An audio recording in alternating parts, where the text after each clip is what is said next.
Hi guys, so we're going to solve this question from the Woods textbook.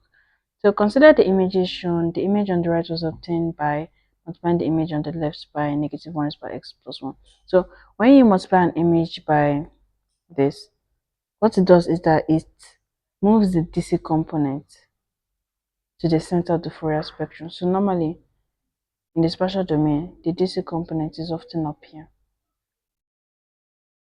But when you want to filter in the frequency domain, the DC component has to be at the center. If not, you're going to have a lot of problems when you're carrying out filtering in the frequency domain.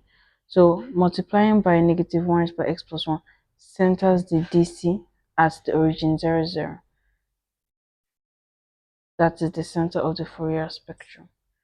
So now the next thing is to compute the DFT, that's the digital Fourier transform.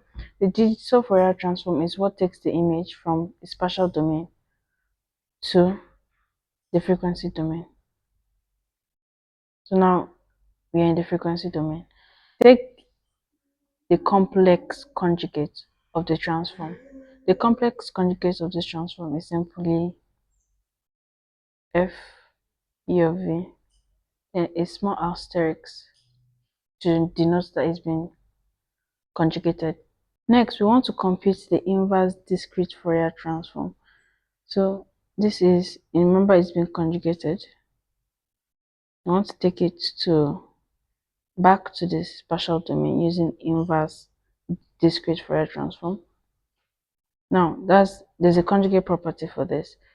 If you take the conjugate in the frequency domain, it's going to give you a reversed image or a flipped image in the spatial domain. This is a conjugate property. So that's why at this point you see that we have a flipped image. And when you multiply it by -1 is by x plus 1, it simply just takes the DC component back to the top left corner of the photo because we are done filtering in the frequency domain. So that's just why the image appears upside down. It's basically just because of this conjugation at this point in the frequency domain. Thank you for listening. Any questions you have, don't hesitate to ask them in the comment section. Thank you.